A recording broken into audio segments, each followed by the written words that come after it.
Olá pessoal, boa tarde. Hoje é dia de plantão de dúvidas. Então, o que vocês tiverem de dúvidas, tragam aqui pra gente conversar. A gente não pode prometer que vai saber responder tudo, mas a gente vai tentar. Então, pegar que a gente vai ajudar nessa conversa. Amiga, venha conversar comigo. Oi, Ana Luísa. Tudo bem, Rames? Tudo bom, e você? Tudo jóia. Eu já acendi todas as luzes da casa, acho que tá claro, né? Tá, tá bom, tá bronzeadinha. É, Shine da Manu. É. E aí? Hoje é nosso dia de plantão de dúvidas, né? Em que a gente tá aqui super cheia de boa vontade, porém não sabemos se vamos conseguir responder tudo que aparecer. Pois é, foi o que eu falei. Tragam as dúvidas. A resposta a gente não pode garantir. Sim. Fique seu comentário enquanto eu explico para as pessoas que estão entrando Ai, como que vai beleza. ser a nossa live hoje. Então, vai Oi, lá. oi, gente, boa tarde. Hoje a gente vai. A gente teve uma conversa, né, na última live que a gente teve, a gente até passou um pouquinho essa ideia, que sempre entra a gente aqui, as pessoas sempre perguntam, fazem perguntas, a nossa ideia é sempre que as pessoas façam perguntas mesmo, mas às vezes não dá tempo de responder tudo, né, porque tem a... Às vezes o convidado tem um monte de outras coisas para falar e as perguntas às vezes passam aqui rápido e a gente meio que se perde um pouco, por mais que a gente tenha cuidado para tentar pegar todas as perguntas, tentar responder todo mundo direitinho. E aí a gente decidiu fazer dessa vez um plantão de dúvidas.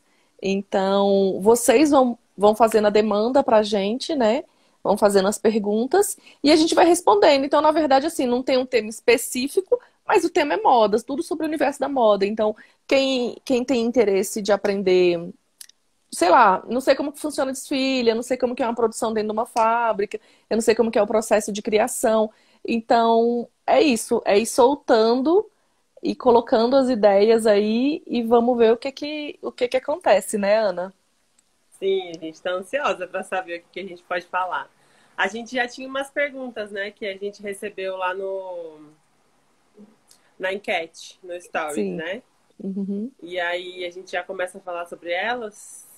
Eu acho que a gente pode começar aí fazendo enquanto espera as pessoas chegarem, né? Porque ainda tem pouca gente, mas a gente pode ir convidando as pessoas também. Sim, E vou aí a botar gente agora. vai. Eu vou marcando aqui, mandando para algumas pessoas. E aí a gente já começa com aquelas que a gente recebeu em box. Você tá Sim, mandando também, né? tô. Tô ficando vesga aqui olhando para a tela para mandar os convites. Então, Ana, sabe uma coisa que eu achei, uma pergunta que a gente recebeu, que foi até um pouquinho antes, foi uma sugestão de live, mas eu acho que ela já caberia aqui, que eu acho que é bem legal, que é como se preparar, ou quais são os desafios, quais são as dificuldades, como que é essa realidade de se tornar um professor de moda. Porque eu acho que a grande maioria, e principalmente a gente que começou a dar aula em 2004, né? A gente não se formou para ser professor. Você começou em 2003. A gente não se formou para ser professora. A gente se formou como designer, como estilista. E ser professora foi uma coisa que entrou no nosso caminho, né?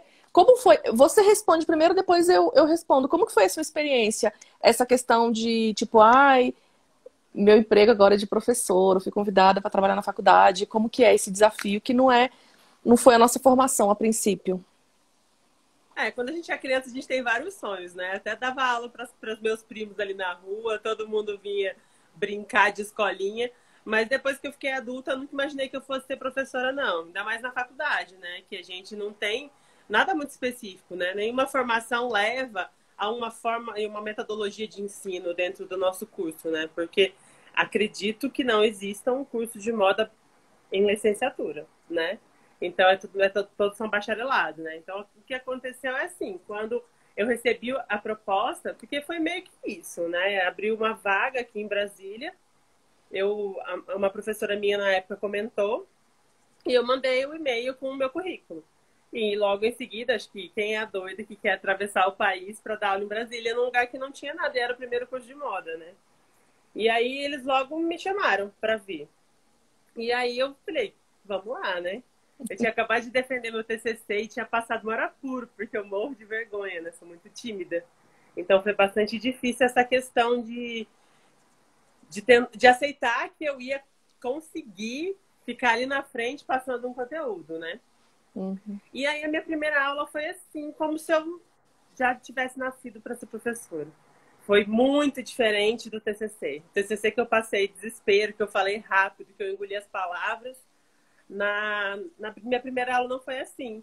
Mas é que eu adotei algumas táticas, né? Pra, tipo, quebrar um pouco dessa questão da timidez.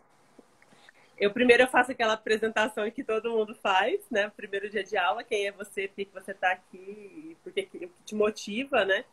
E nesse momento, quando cada um ia fazendo expondo a sua vida, sei lá, as suas expectativas, eu também contava um pouco da minha experiência, né?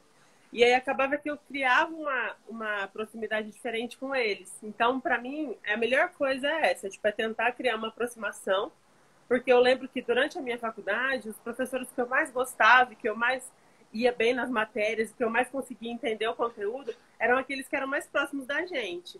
Então, eu fazia o possível para ser esse professor para o meu aluno. Então, tentar ser próximo a ele para que ele tivesse vontade e não tivesse vergonha de perguntar, de interrogar, de querer aprender sempre mais. Então, essa foi uma coisa muito boa que quebrou a minha vergonha e fez com que eu conseguisse trocar muito essas informações com os meninos. E como eu também tinha uma formação de empresa, né? Durante a faculdade eu trabalhei em muitas empresas de grande porte, que era no Paraná. Era muito legal essa conversa, né? Que a gente conseguia trazer do real, né? Tipo, do chão de fábrica lá, com o acadêmico. Então, que são duas coisas que são super complementares, mas nem sempre as pessoas têm a sorte de ter um professor assim, né? Sim. Que tem essas duas vivências. Eu acho que isso foi, tanto para mim quanto para você, acho que foi uma experiência muito legal por ter esses dois momentos juntos, né? Então, a gente sabe no que aquela teoria vai impactar naquela prática. Sim. E isso, para mim, é o mais maravilhoso. Não sei se era essa a pergunta, mas... mas eu acho que aqui não tem uma resposta certa, né? No meu caso, eu me mirei em todos os professores que eu tive durante a minha vida que eu não queria ser. Porque o que acontece? Realmente a minha formação foi de designer de moda, não me formei para ser professora. Mas eu tinha um conhecimento que aqui quem estava buscando se formar não tinha. Então eu acho que isso já te dá uma segurança de, assim, eu sei um pouco mais. Sim. Agora, porque uma das coisas que eu falo que o professor nunca pode ter é a arrogância de achar que sabe tudo. Porque tem professor que não aceita ser questionado dentro de uma sala de aula, ele não está aberto a debate, ele está ali para... Às vezes não é nem impor o que ele pensa, mas é simplesmente vomitar conteúdo. E eu acho que isso é uma coisa que afasta um pouco as pessoas. Essa é a impressão que eu tenho. E eu acho que a gente também ter começado muito jovem, e até essa coisa da ingenuidade que a gente tem, né, de juventude, de ideais demais, trazia o aluno para muito perto. Porque a gente realmente mostrava uma vulnerabilidade e a gente estava ali disposto a trocar. Eu acho que isso aí é um fator que é super importante em educação, porque as pessoas querem aprender. E não existe um jeito certo de aprender. Existem diversas formas, cada um tem um método, cada um tem um processo. E às vezes a gente está aprendendo e um professor pode falar uma palavra, te expor. Eu era super tímida na escola, eu era aquela aluna que sentava na primeira carteira, porque o professor precisava me ver para eu nem precisar responder na chamada quando eu era criança. Então eu já ficava ali, a professora ia fazer a chamada, ela já levantava o olho, me via e ela já anotava. Então eu não precisava falar presente, eu fazia só assim com o dedinho, quietinho, ninguém nem via o meu dedo. Tudo bem que depois de adolescente, né, eu já fiquei mais mala, já sentava lá atrás com a galera do fundão. Mas a gente tem que perceber essas coisas nos alunos. E eu acho que trazendo um pouco do que eu sentia dentro da sala de aula como aluna, me ajudou a tentar ser uma professora mais empática e tentar trazer o aluno mais para perto. Porque quanto a essa questão de metodologia, pedagogia, isso aí a gente vai meio que aprendendo na marra. aí é tentativa, né, acertos e erros, porque em cada turma, por mais que você até tenha domínio de uma disciplina ou domínio da turma, cada turma responde de um jeito, né?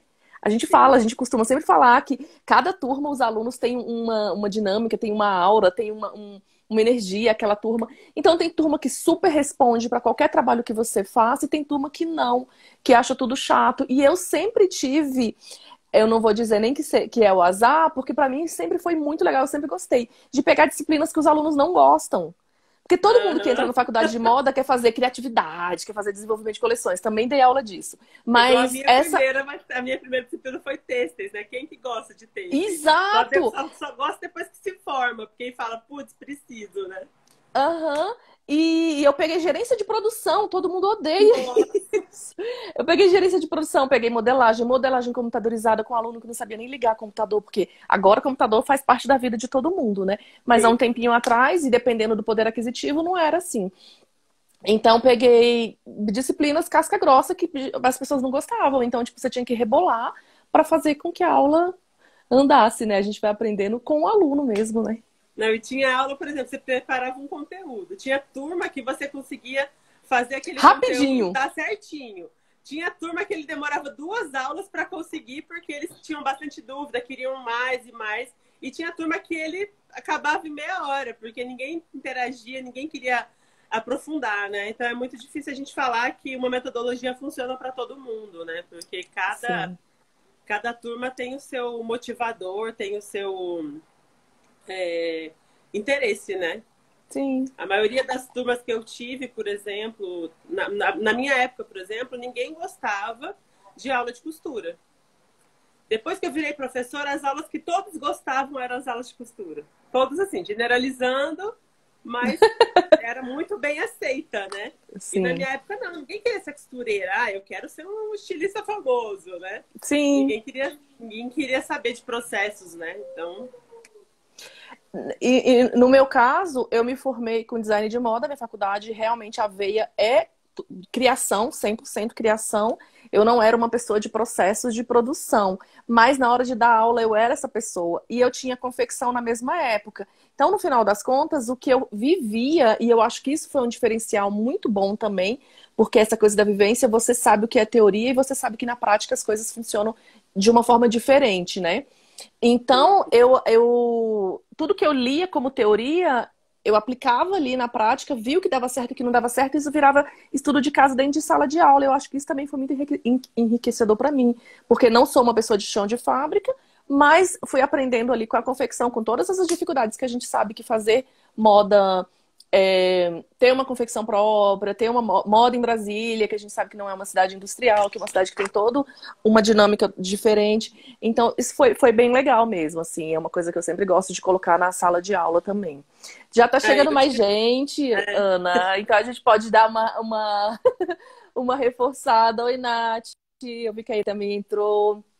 Kelly, Regis, o Ézio também deu uma passadinha sim. aqui, não sei se ainda tá. A gente decidiu fazer essa live para tirar dúvidas e conversar sobre várias coisas. Então, assim, quem tiver alguma pergunta relacionada à moda, pode ficar à vontade. A gente começou com uma que é como que foi pra gente começar a dar aula, né, Ana? Sim. Como é que a gente virou E aí, professor? A mãe aparecendo ó, aqui, sua aquele mãe homem. entrou. Então E a gente fala primeiro questionamento que a gente respondeu, que já estava no privado, era como foi nessa nossa primeira experiência como professor na área de moda. E, e aí os desafios disso, né? Então a gente já falou um pouquinho sobre isso. Alguém quer colocar mais algum questionamento? Não precisa ser uma pergunta, né? Pode ser um questionamento a é, respeito do que a gente estava falando, né? Só para a gente dar uma ou pode movimentada de ser jeito diferente. Senão a gente vai buscar mais pergunta lá no inbox. na nossa enquete. Alguém? Pode não também, né? Uma comprovação. Isso também porque a gente fala sobre processo de Sim, aprendizagem e cada um tem um, né? Então a gente aprendeu a ser professora ali na prática, na marra, e às vezes aprenderam a ser estilista, aprenderam, né, a tantas outras coisas. Oi, a sua mãe dando um oi sim. aí. Ah lá, minha mãe foi a minha primeira professora, né? Com 5 anos ela Sim, vai fazer suas roupinhas de boneca. E aí que a gente começou a investir nesse universo. Sim. Amiga, Ah, eu travei? Tô travou. travando. Tá. Eu vou. Sabe o que eu vou fazer? Eu vou Ah, sair aqui.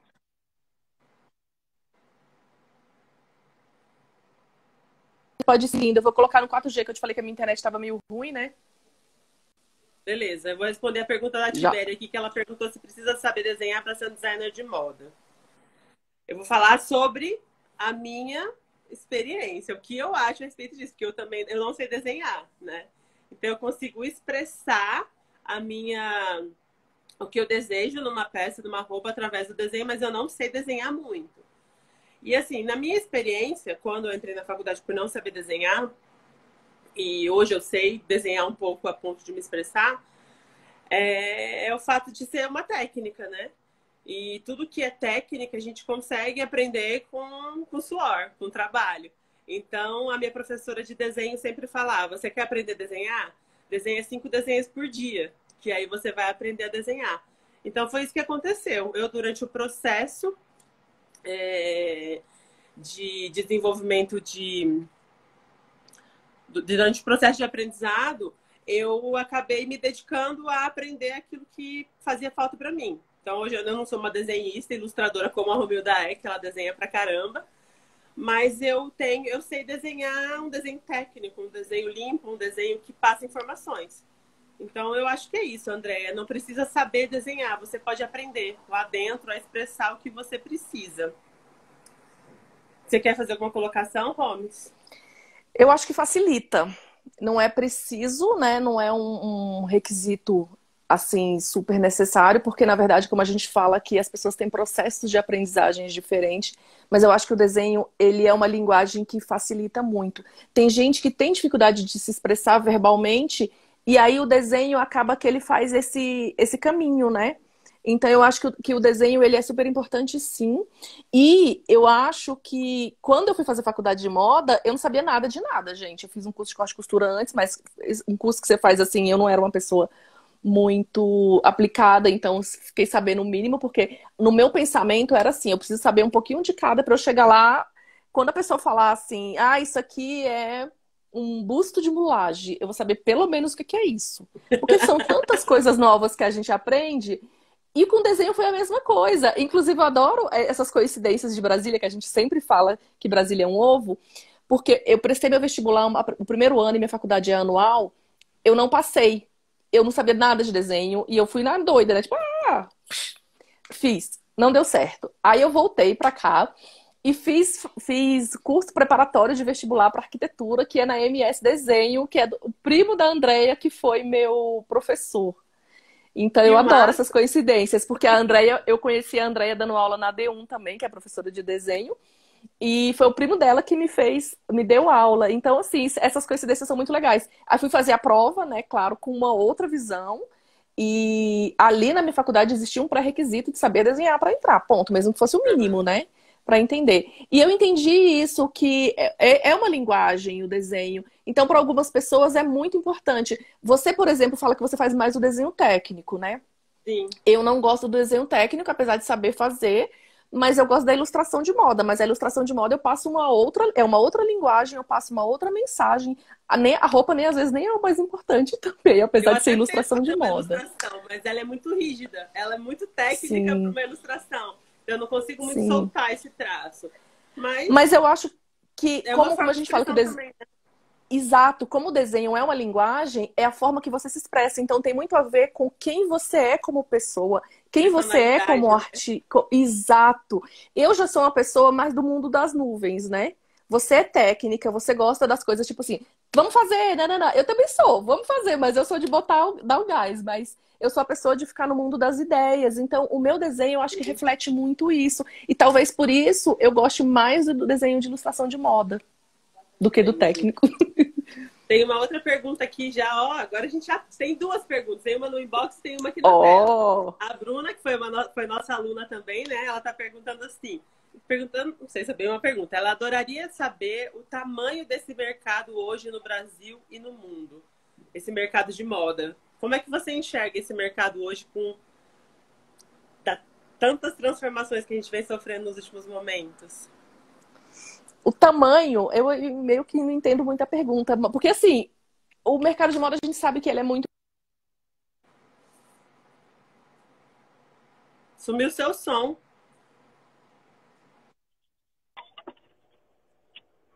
Sumiu seu som.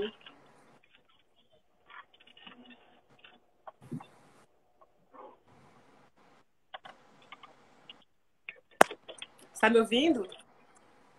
Tira o fone, eu acho que o seu som não tá bom com o fone. Não. Oi? Meu som Agora sim. sumiu. Sumiu. Fala e começa de novo. Você fala, a única coisa, a última coisa que eu ouvi foi você falando, não entendo muito essa pergunta porque fala de um tamanho, né? Sim! Pronto, acho que voltou. Voltou? Voltou. Não.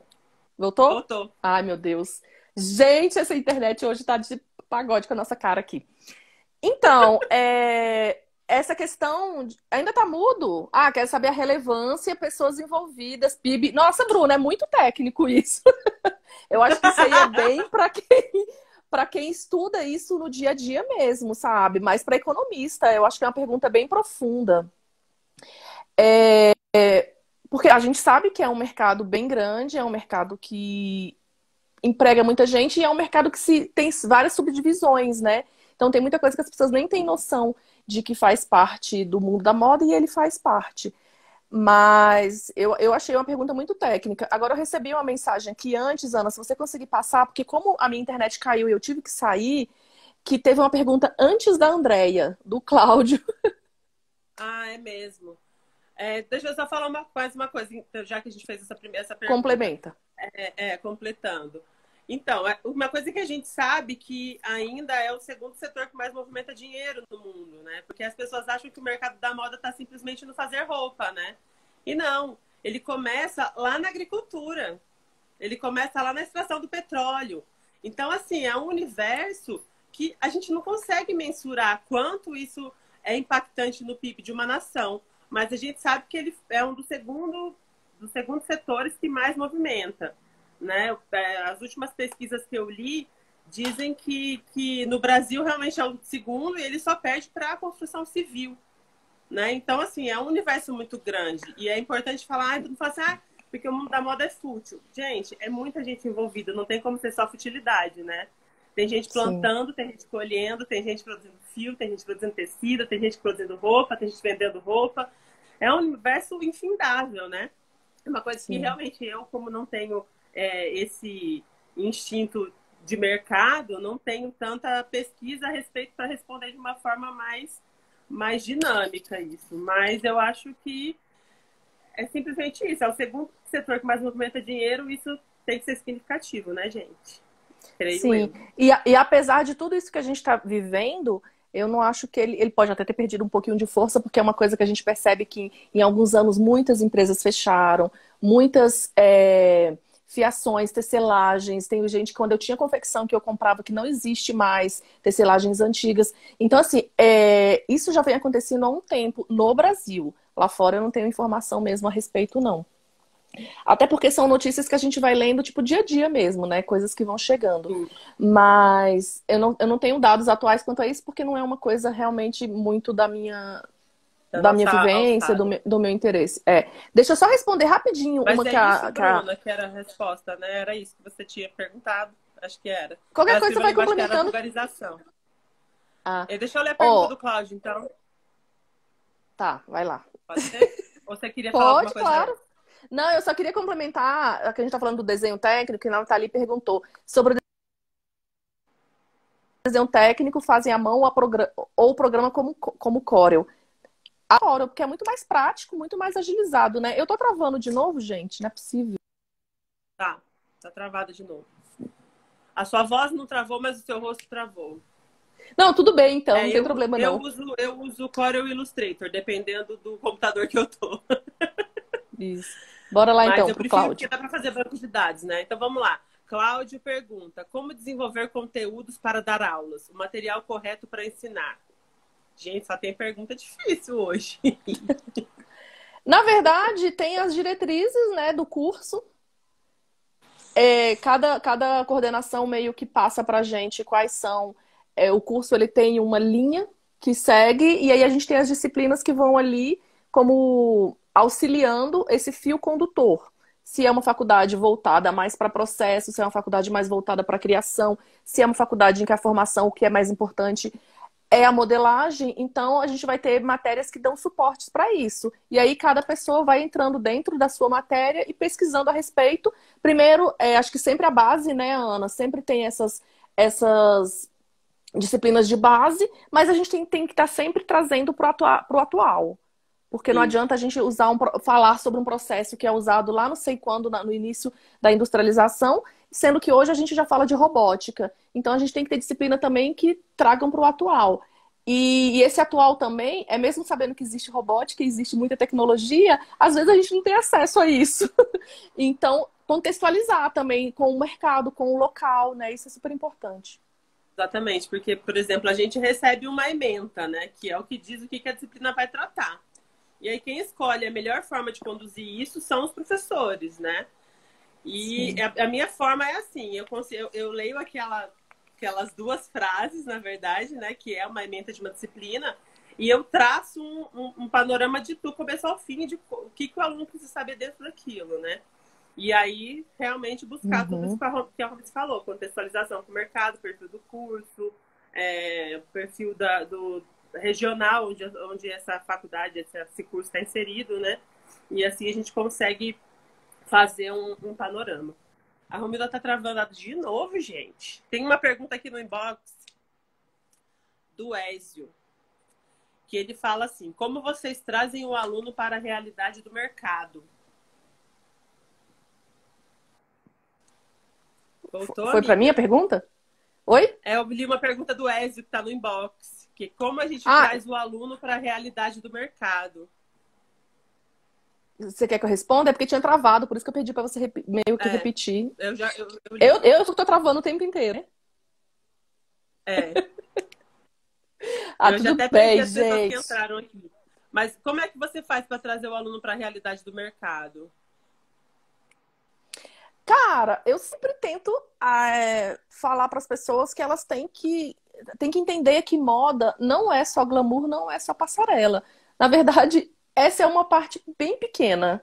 Então, as pessoas têm que realmente entender qual é o mercado local, o mercado onde elas atuam, onde elas pretendem atuar, entender todos esses processos que passam ali. Então, fora da sala de aula, que a pessoa pesquise, que ela vá atrás, que ela frequente locais, né, de pessoas, que faça cursos extras, que se informe, que leia jornal, porque eu acho que isso é para qualquer profissional, independente de ser de moda ou não. A gente vive num mundo e que a gente tem que estar antenada com esse mundo. Então, se, por exemplo, a gente está vivendo uma crise sanitária, uma crise de saúde, olha como isso tem impactado na vida de todas as pessoas. Então, assim, eu não preciso ser uma microbiologista, eu não preciso ser uma pessoa da área de saúde para entender a importância de tudo que a gente está vivendo hoje e de que seguir alguns protocolos salvam vidas e podem preservar a gente para um futuro. A forma que eu tento é falar de um mundo como um todo, sabe? Não ficar sempre me atentando só. Eu sou uma professora de desenho, porque eu comecei a dar aula como professora de desenho. Vamos fazer só o desenho aqui. O meu negócio é até filosófico. Vamos fazer sobre o desenho? Eu sempre falo assim: qual é o rosto que vocês mais veem na vida de vocês? É o próprio, porque você se olha no espelho todo dia. Mas se eu pedir para você fazer agora um desenho do seu rosto, você dá conta? Não. Porque a gente olha, mas a gente não enxerga.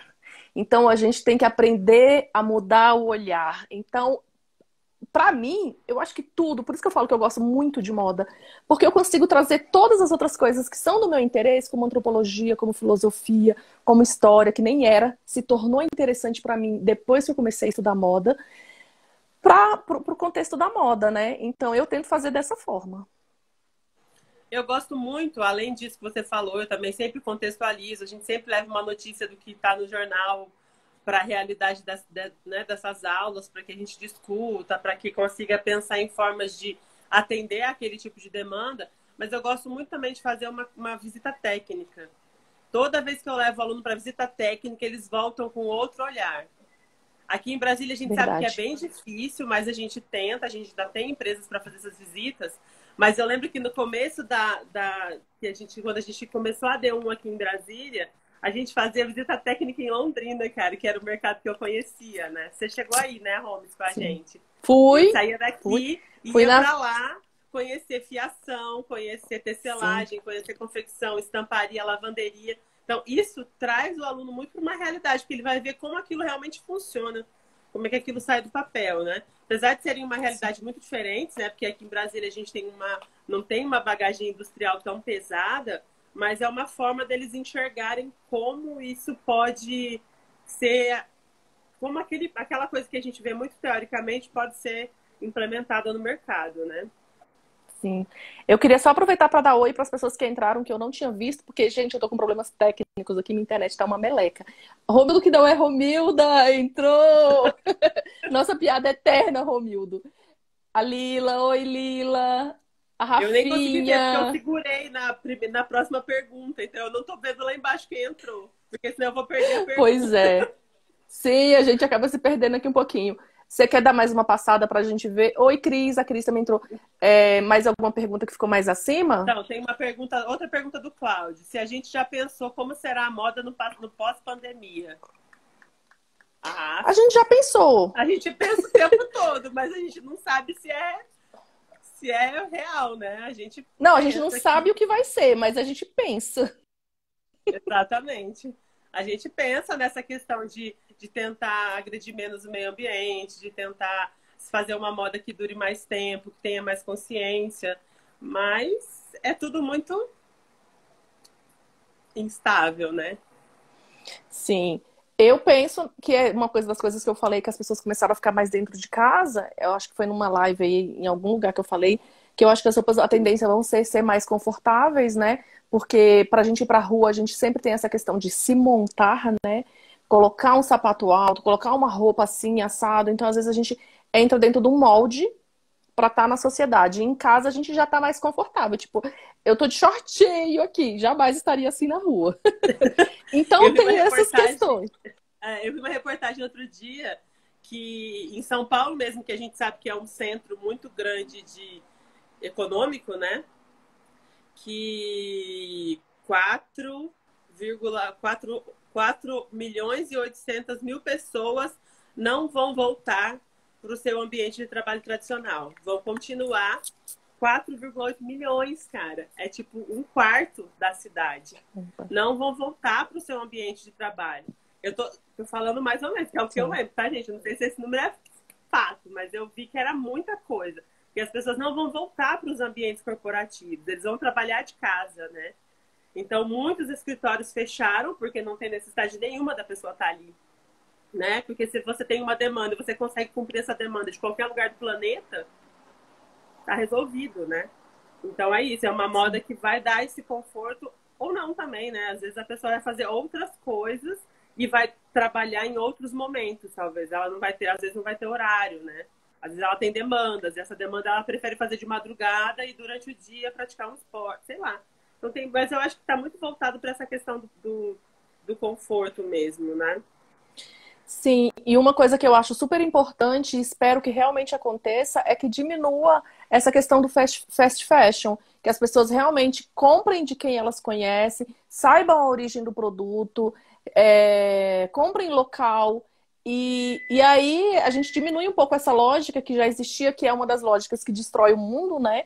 Que é essa roupa que a gente não sabe nem o que fazer, que você compra tanta roupa, você compra sem pensar, você compra por Uhum. ter, você compra por impulso, você compra porque tá todo mundo comprando, você compra que tem alguma blogueira ou uma influenciadora te induzindo a isso. Então, eu acho que é Sim. questão de repensar. Apesar de que, com todas essas notícias que a gente vê de mundo, que a gente reclama que tem muita coisa ruim no Brasil, mas está no mundo todo, das pessoas ignorando protocolos, eu acho que também as pessoas ficam meio cegas e a moda ela também tem essa parte de, de ser um escape, né? Então, Uhum. acho que talvez quem quer mudar, muda, quem não quer, não muda. Algumas pessoas talvez despertem. Tem um complemento da Nathalie aqui que ela fala, pela que ela sabe, a economia da moda é a segunda do país, não? atrás, só que ela falou diferente do que eu falei. Pode ser que ela esteja mais atualizada do que eu. Ela falou que só está atrás do agronegócio. Na época que eu Hum, pesquisei era a questão da construção civil, mas realmente pode ter mudado. sim. E aí tem uma pergunta da Hiromi. Como vocês veem a identidade brasileira na moda hoje?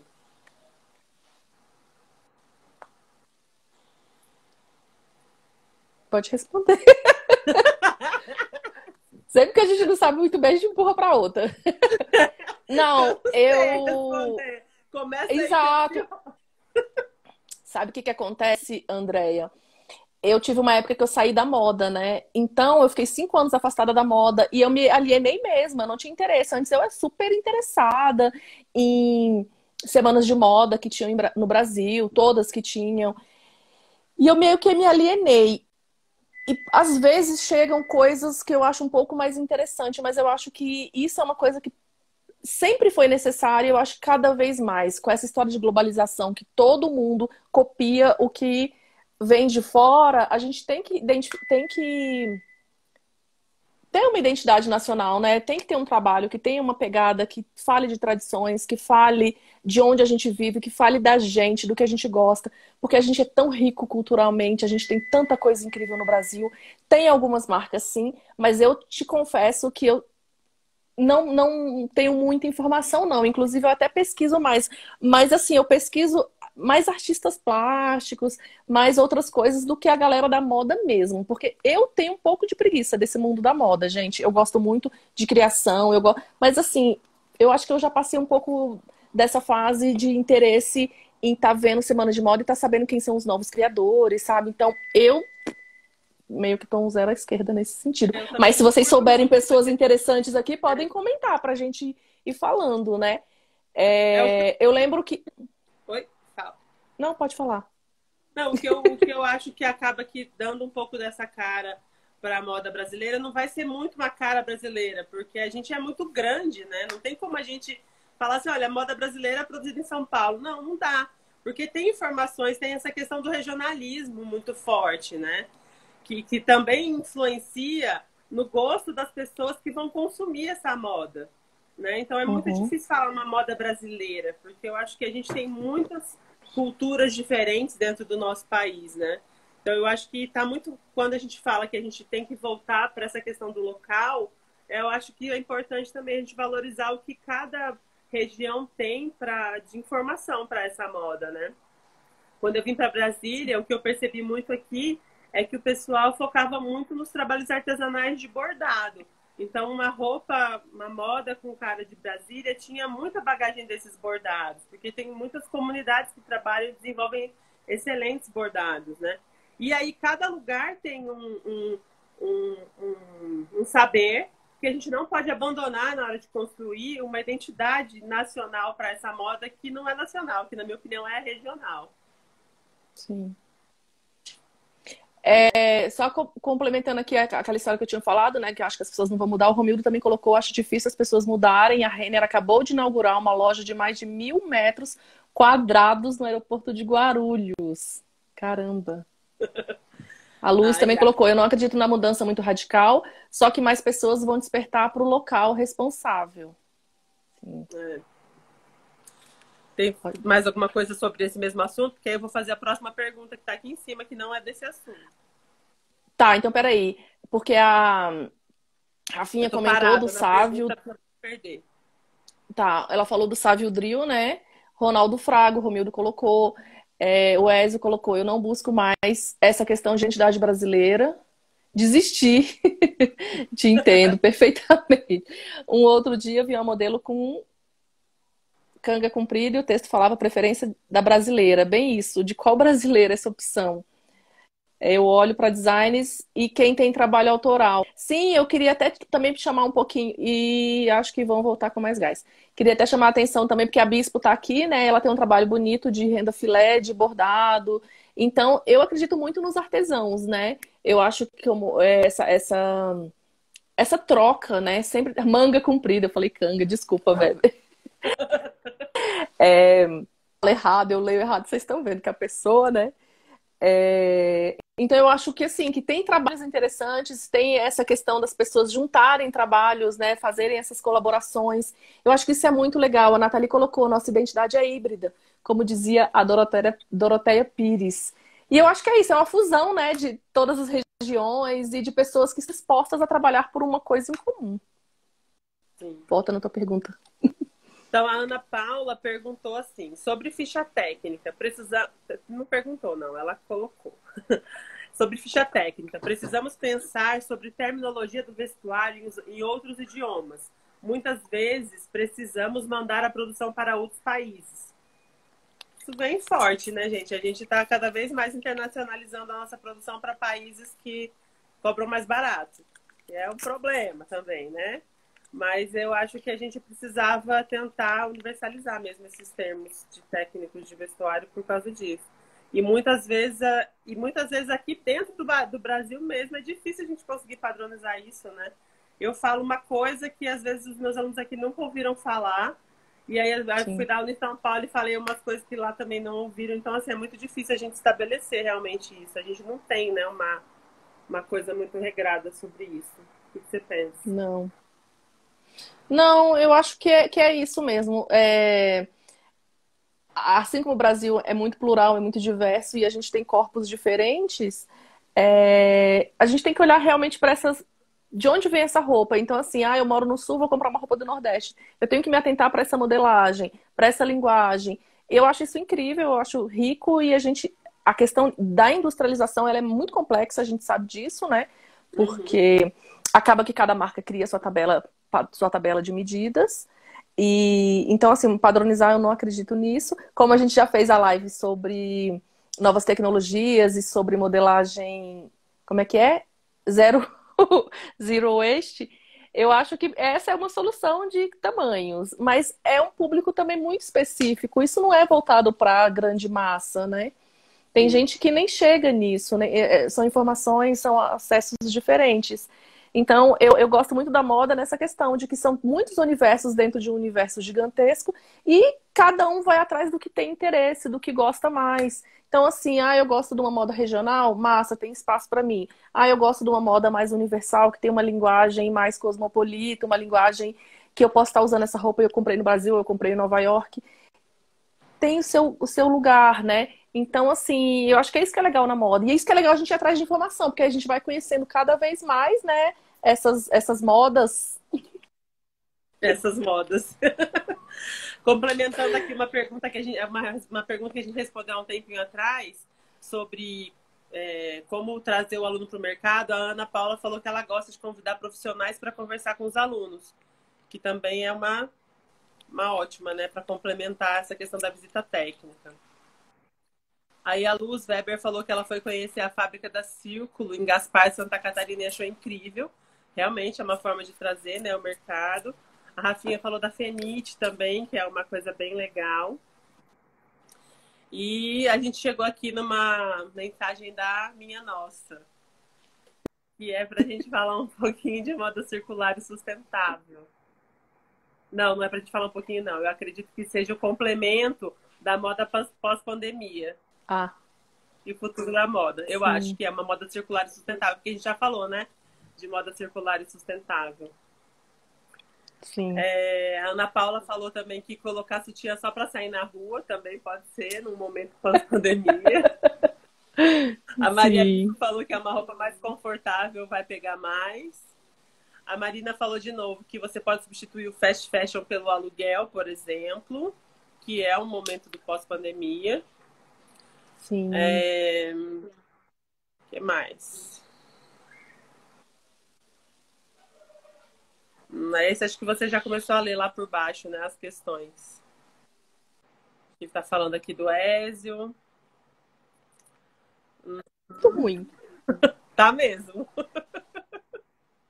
Tem um comentário do Ézio aqui, na minha variam mais dentro do Brasil. Acho que ele estava falando das fichas técnicas, né? As fichas em inglês são mais globais em relação aos termos. Sim. Gente, a live não tá bem. Você viu? Por isso que eu pedi para você conduzir a live, porque eu sabia que... Você não tá muito bem hoje, né? Você tá. Agora sua voz sumiu de novo. Caramba. Fala. Tô ouvindo. Sair de novo, tá?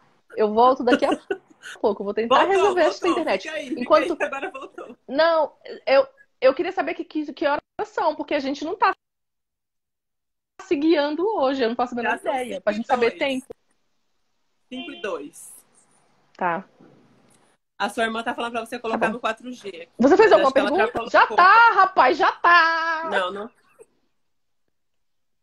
Não tem outra pergunta, não, mas eu tô procurando aqui alguma coisa pra gente falar. O Wes falou dessa questão dos trabalhos autorais mesmo. Eu acho que a gente está buscando muito essa questão, né, para construir alguma identidade, mas não a brasileira, a nossa própria identidade como criador, né? Trabalhando com essa questão do Sim. autoral.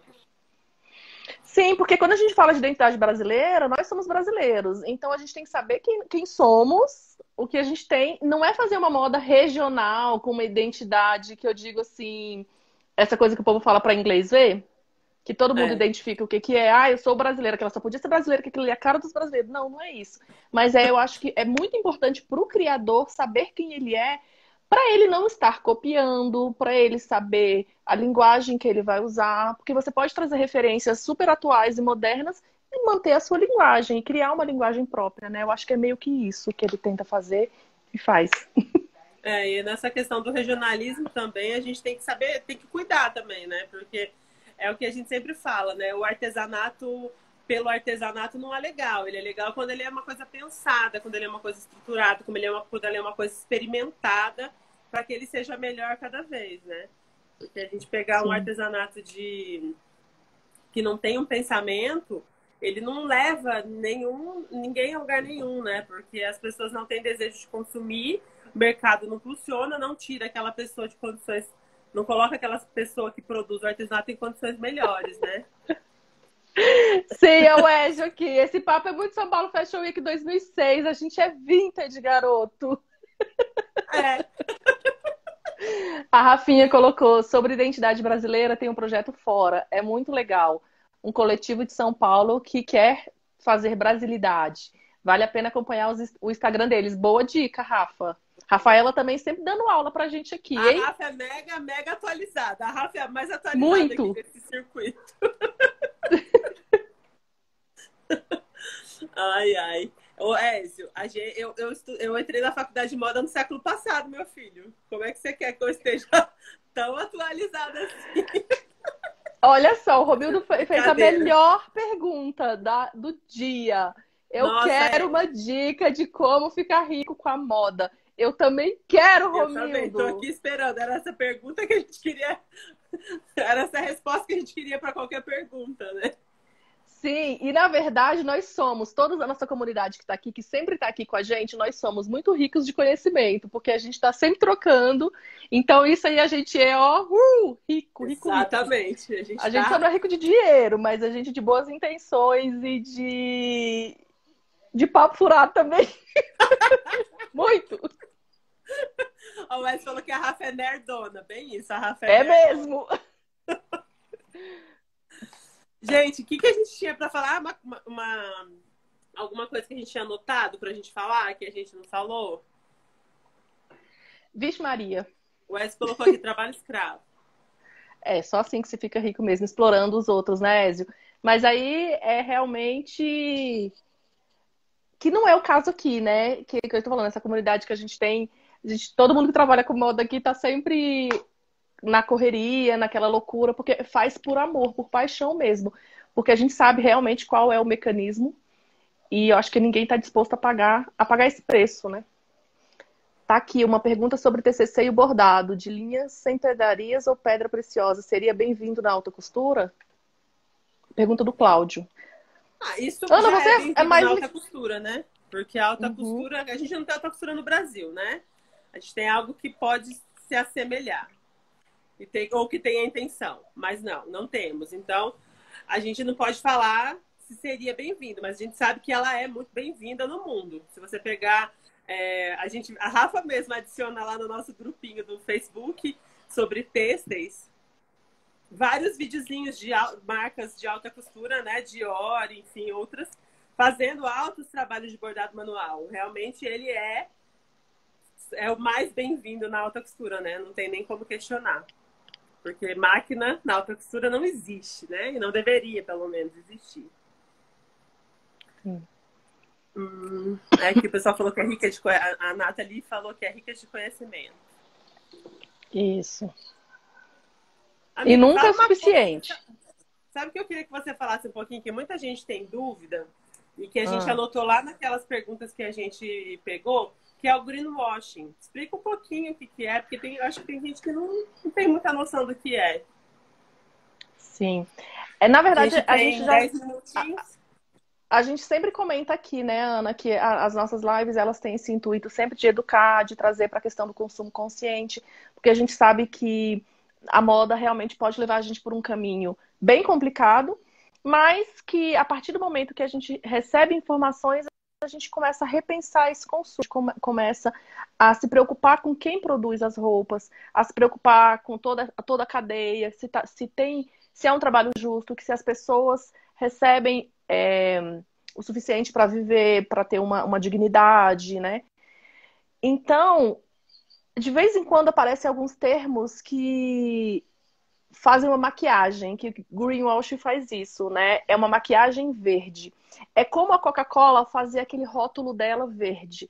A Coca-Cola, todo mundo tá careca de saber que é um veneno engarrafado. Então, ela não tem como trazer nada de benefício para a vida da gente. Ela vai inventar estratégias de marketing que façam com que a gente sonhe, porque as propagandas, na minha opinião, são as mais lindas que existem, são as da Coca-Cola. E aí eles vão inventando. Mas eles vão fazendo o quê? Eles vão entrando nos países e comprando a água, né? Dos países. Tem países que eu vejo muita coisa na América Latina, que tem países que é mais barato você comprar uma garrafa de refrigerante do que uma garrafa de água potável. Então, isso é muito grave. Dentro da moda, isso também acontece. Então, muita marca, por isso que a gente sempre está falando, sempre bate nessa tecla, as pessoas buscarem informação, buscarem saber as coisas, de onde você compra, quem produz, conhecer os termos, e não é vergonha nunca não saber. A vergonha é saber e consumir sabendo, que é uma coisa que pode estar prejudicando alguém. Mas porque muita marca fala que é sustentável, muita marca fala que faz uma moda ecologicamente, politicamente correta, e não é verdade, porque o discurso, eu posso estar aqui e falar para vocês um monte de mentira, mas eu falo sorrindo, eu falo magra não, né? Mas assim, as campanhas sempre são magras, lindas, loiras, saltitantes, felizes. E a gente compra aquilo de uma forma que a gente nem pensa, nem para refletir a respeito. Então é isso, é refletir mesmo, é ir atrás das coisas e entender se existe uma intenção naquela empresa além daquela propaganda. Então é acompanhar a história da empresa, acompanhar o que está acontecendo e ver principalmente notícias em jornais. Porque no site da empresa, a empresa nunca vai falar o que ela faz de ruim. Ela só vai falar que ela é socialmente isso, que ela faz aquilo, que ela retira como é que é o nome? Plásticos dos oceanos e tarará. Mas na reportagem você vai ver que a empresa Coca-Cola tem não sei quanto, não sei o que lá, comprou o aquífero não sei da onde. Então, a gente tem que trazer isso para a moda, se informar desse jeito. E não ter preguiça, porque realmente conhecimento, você é investigativo, você tem que ir atrás. As coisas não chegam pra gente, né? É sempre uma busca, é sempre uma pesquisa, e isso dá trabalho, você tem que ter disposição para isso. Ou então você usa a moda realmente como a grande maioria das pessoas usam, que é para se alienar. É uma opção. É exatamente o que eu falo. Tipo assim, não é lindo você consumir a moda do jeito que ela existe ainda, mas mentir a respeito de uma moda que as pessoas estão se preocupando hoje, aí o problema é muito mais grave, né, também. Porque você fazer uma moda como vem sendo feita há muitos anos, sem essa preocupação, né, não é bom, mas tá ok, né? Agora, você falar que você faz coisas que preservam, que valorizam, ou, né, alguma outra coisa que você não faz, isso é muito ruim. Sim. E sabendo que é impossível ser uma marca sustentável. A partir do momento que você está usando uma matéria-prima virgem, comprou um tecido, ele não é sustentável. O que a gente pode fazer? Ter atributos sustentáveis que são sempre relacionados realmente a produção, são relacionados a um trabalho justo, as pessoas com que trabalham com você, pagar o justo para elas, é, informar, ter transparência sobre os seus processos, informar os seus clientes, né, de onde você consegue a matéria-prima, quem são seus fornecedores. Tem empresas que têm até planilhas, né, que elas abrem o todos os processos delas, todos os custos. Então, assim, são opções, é ir atrás do que são atributos sustentáveis e tentar seguir algumas coisas, porque é impossível ser tudo, gente. É impossível. Marca grande que tem Exatamente. grana não consegue, imagine marcas pequenas, porque aqui a gente sabe que está sempre trabalhando com marcas autorais, né, e falando com pessoas que têm trabalhos pequenos.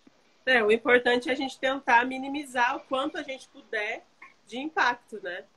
E aí tem várias Uhum. empresas já desenvolvendo isso, mas não é que elas dizem que são, não é dizer que são 100% sustentáveis, né? Não é dizer que são sustentáveis, é dizer que tem atributos que favorecem esse tipo de trabalho, que minimizam um pouco o impacto e que no futuro pode ser que seja considerável, né? É como a gente falou na É. live passada com a Manu, né? Cada um fazendo a sua partezinha, a gente vai conseguir em algum momento mudar alguma coisa mais significativa, né? Uhum. Amiga, tem 4 minutos. Algum recado, alguma coisa para falar? Uma última pergunta, galera? Então, eu queria só pedir desculpa porque a minha internet tá uma meleca. Como eu já falei, cada live é uma história, né? E aí, mas a Ana segurou a onda aqui. E convidar vocês realmente a continuarem seguindo, porque aqui a gente é um canal dessa troca, né? De informações, essa troca de conhecimento, essa troca até de não conhecimento, porque tem Sim. coisas que a gente não sabe que a gente tem que buscar e aprender junto com as dúvidas, né? Então é isso, a gente está sempre feliz, eu e a Ana, porque a gente gosta de conversar mesmo, a gente gosta de falar, é uma paixão mesmo. E a gente gosta que vocês estejam sempre com a gente aqui também, Sim. é, trazendo Questionamentos, a linha trocas, para né? o nosso bordado de É. histórias. A Lila fez uma outra, a última pergunta, que quando eu falei a última, ela veio e colocou a dela. O produto mais sustentável é o que você já tem? O que acha? Realmente, né? Se você já tem, é uma forma de você, né, se manter com ele, não consumindo mais e não jogando e desprezando isso. Pode ser uma afirmativa interessante, né? Sim, é isso. A Cris falou, trazendo reflexões pra gente. A ideia é essa, Cris, vamos pensar. E aí, assim, sempre no Sim. começo é aquela dificuldade, né? Porque as pessoas ficam com vergonha, não mandam pergunta, não interagem. Aí a gente puxou um assunto e aí deslanchou. E é assim que a gente queria que É, fosse, né? Eu acho é o que a nosso gente desfiar é gostou. esse. Exatamente. É quando as pessoas começam a borbulhar junto com a gente, porque a gente fica aqui desesperado, querendo falar coisas e. É, e continuem seguindo a gente, porque a gente toda terça, toda sexta, a gente traz conteúdo, traz gente interessante, traz trabalho legal. A gente ainda pretende convidar pessoas, mais gente aqui de Brasília. O Ézio, que é um querido que está aqui, vai vir conversar com a gente. O Romildo Ah, que vai vir conversar com a delícia. gente, que são pessoas que a gente adora e conhece há 1000 anos, né? Desde que a gente começou a trabalhar com moda aqui. Então são trabalhos legais. A Cris Corsino, que está aqui também. A Andrea Tiberi, que eu sonho um dia ela vir aqui falar dos desenhos e trabalho dela, que ela é maravilhosa também. Mas cada um no seu tempo, cada um do seu jeito, né? A gente respeita o tempo de cada um. E é isso. A live vai cair em 1 minuto e 20. Então, só para lembrar que na próxima terça, eu tô meio perdida no tempo. Eu já estava achando que hoje era terça, mas não, hoje é sexta. Na próxima terça, a gente vai ter aqui com a gente a Lucy. A Lucy, ela está no mercado de moda há muito tempo e ela vai falar um pouquinho sobre as dificuldades ou inovações ou alguma coisa desse mercado. A gente não vai falar tudo agora, vou deixar mais pro dia. Desse mercado que não é muito forte, mas nunca deixa de existir, né, aqui em Brasília. Eu acho legal. Vamos só ler Sim, aqui o último a Cris comentário. falou. Fala. Você, a Cris colocou que ela vai adorar estar nesse papo, sim. O Cláudio fez a sugestão da gente ter entrevistar os estilistas e criadores de moda de Brasília. O Iamar acompanha a gente, que é a primeira vez que eu te vejo aqui. Pode ver as outras que a gente já fez. A gente tem um canal, né, no YouTube, no nosso IGTV. Pense Ateliê e Ana Luísa Olivetti tem as outras lives que a gente fez. A ideia, sim, é essa, de estar trazendo sempre a galera aqui de Brasília mesmo. Mas não só, trazer gente de outros lugares, gente que tem trabalho legal que a gente conhece. É isso. Vai acabar, 20 segundos. Nathalie, obrigada. Tchau, Adorei gente. esse seu comentário. Obrigada por falar que você gosta de ouvir a gente. A gente também gosta de ouvir vocês e a gente gosta de falar muito. E a gente gosta de ouvir os nossos convidados. Beijo. Sigam lá no YouTube. Beijinho. E curtam o nosso vídeo. Até terça. Beijo, tchau.